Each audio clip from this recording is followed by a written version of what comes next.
Pernahkah Anda membayangkan apa yang diperlukan untuk menghancurkan beberapa fasilitas militer paling kuat dan terlindungi di dunia?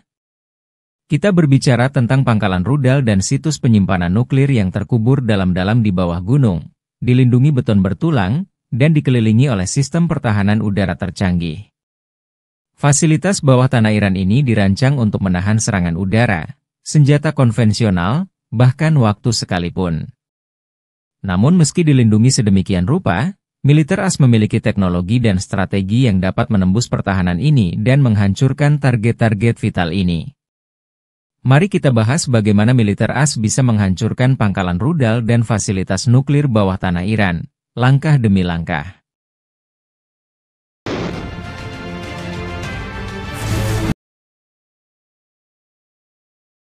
Satu, pengumpulan intelijen. Langkah pertama dalam operasi ini adalah mendapatkan intelijen yang sangat akurat tentang lokasi fasilitas bawah tanah Iran. Ini adalah tugas yang sangat sulit, mengingat Iran menggunakan umpan dan platform peluncuran rudal mobile untuk mengelabui deteksi. Namun, militer AS memiliki alat intelijen canggih yang mampu mengatasi tantangan ini.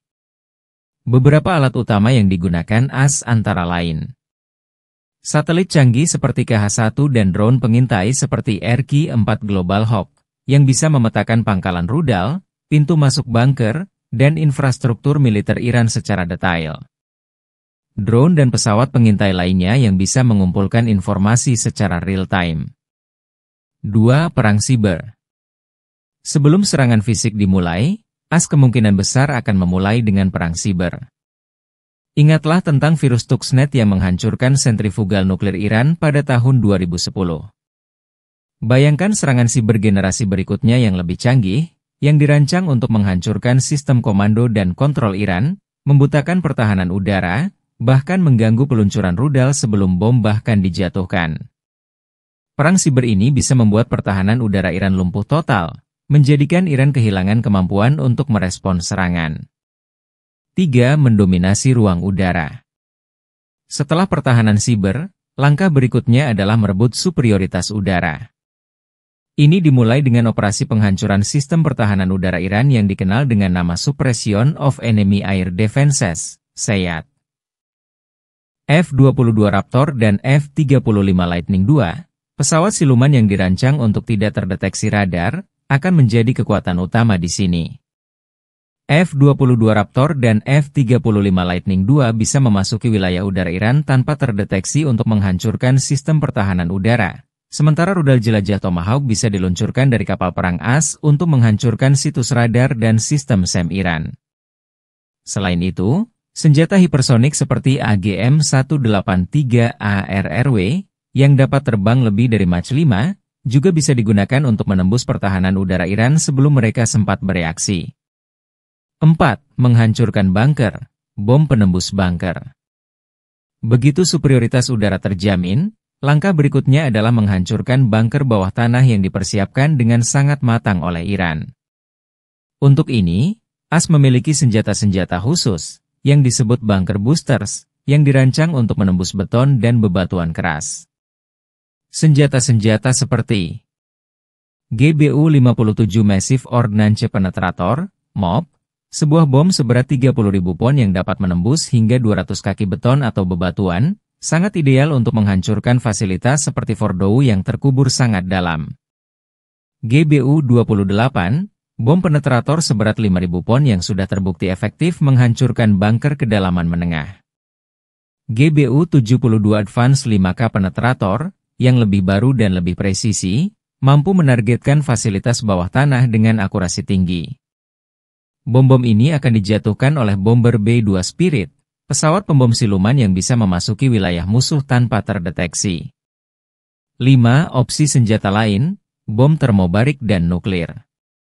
Selain senjata penembus bunker, militer AS juga memiliki senjata lain yang sangat kuat, seperti bom termobarik dan bahkan senjata nuklir. Bom MOAB, Massive Ordnance Air Blast, yang dikenal dengan nama Mother of All Bombs, yang meskipun tidak dirancang untuk menembus tanah dalam-dalam, dapat digunakan untuk menghancurkan terowongan masuk atau merusak struktur permukaan yang mengarah ke fasilitas bawah tanah. Dalam skenario yang sangat ekstrim, senjata nuklir penembus bunker, seperti B-6111, dapat digunakan untuk menghancurkan target yang terkubur dalam tanah sangat dalam. Tentu saja, penggunaan senjata nuklir akan membawa dampak politik dan lingkungan yang sangat besar, dan hanya akan dipertimbangkan jika semua opsi lain gagal. 6. Menghadapi platform rudal mobile. Iran juga mengandalkan platform peluncuran rudal mobile untuk meningkatkan ketahanan mereka. Namun, militer siap untuk menghadapi ini dengan drone MQ-9 Reaper yang dapat melacak dan menghancurkan platform peluncuran ini secara real-time dengan rudal Hellfire. Ditambah dengan kecepatan dan kekuatan senjata hipersonik, platform peluncuran mobile ini akan sulit untuk menghindari deteksi dan penghancuran. 7. Peran pasukan khusus. Selain serangan udara dan perang siber, pasukan khusus seperti Delta Force dan Navy SEALs akan memainkan peran krusial. Mereka bisa melakukan serangan bedah terhadap peluncur mobile, merusak pusat komunikasi, atau bahkan menyusup ke fasilitas bawah tanah untuk menanamkan bahan peledak. Pasukan khusus juga dapat memberikan intelijen terakhir atau membimbing serangan presisi dalam waktu nyata. 8. Retaliasi dan risiko eskalasi. Namun, meski militer AS memiliki kemampuan untuk menghancurkan fasilitas-fasilitas ini, Iran tidak akan diam begitu saja. Serangan balasan mungkin datang dalam bentuk serangan rudal terhadap pangkalan-pangkalan AS di Timur Tengah atau serangan terhadap Israel dan Arab Saudi. Iran juga bisa mencoba memblokir Selat Hormuz, yang akan mengganggu pasokan minyak global dan menyebabkan dampak ekonomi yang besar. Operasi semacam ini akan memerlukan pertimbangan serius mengenai potensi eskalasi regional yang bisa melibatkan negara-negara lain, dan dampaknya terhadap stabilitas dunia. Kesimpulan. Jadi, apakah militer AS dapat menghancurkan pangkalan rudal bawah tanah dan fasilitas nuklir Iran? Jawabannya adalah ya, tetapi itu tidak akan mudah. Operasi ini memerlukan kombinasi dari perang siber, pengumpulan intelijen, senjata presisi tinggi, serta kerja sama pasukan khusus untuk menghancurkan target-target tersebut. Namun, setiap langkah dalam operasi ini penuh dengan risiko, baik dari segi militer, politik, maupun ekonomi global. Jangan lupa subscribe, like dan tinggalkan jejak supaya tidak ketinggalan video lainnya.